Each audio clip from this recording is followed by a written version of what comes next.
Ariel loved to collect objects from the world above the sea. 8th grader Niobe Rodriguez is keeping her siblings busy and thinking about her schoolwork. Since the end of March, the girls have been confined to their apartment in the Bronx, trying to learn remotely while sharing a laptop. Do you miss school? What do you miss the most? Growing up in the Bronx was challenging for Niobe and her sisters even before the pandemic. But now, the gap between rich and poor students has got even wider.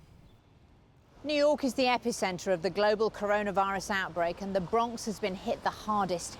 This area was already the poorest in America. Now it has the city's highest death toll and mass unemployment. Remote learning for kids is just another hardship on top of all the others they already faced.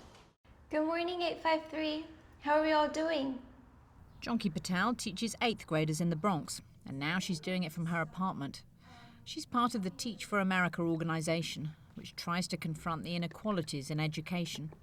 Right now, Jonki is trying to provide answers for her students. Their biggest question is, when will it end?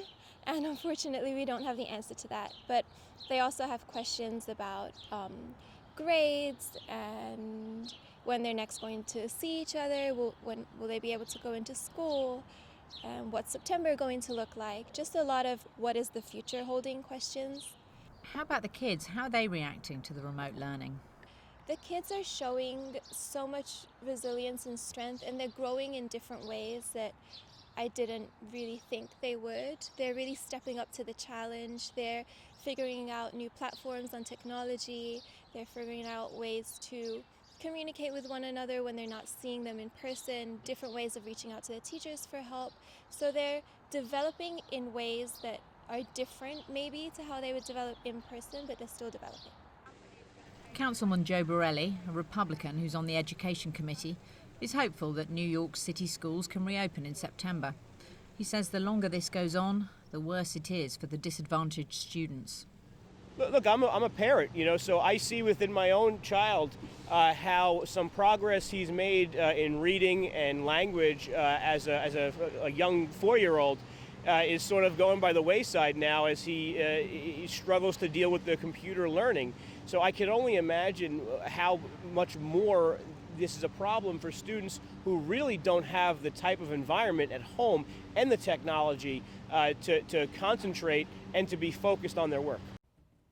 Back in the Bronx, Niobe is working away on her battered laptop, determined to keep up her grades as she heads towards high school.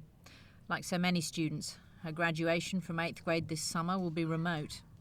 I'm pretty sad about it because I'm like the one in the family that really wanted to graduate so much, because ever since like my 5th grade graduation, it's been my dream to graduate from 8th grade and go into high school. What were you most looking forward to about the real graduation? Probably just like seeing my principal give a speech to all the 8th graders telling us how to move on in the world and how we can achieve our dreams. Niobe wants to make the world she lives in more just, and she hopes to be a lawyer. The pandemic is exposing the inequalities in American society, but Niobe is resilient and she's dreaming big.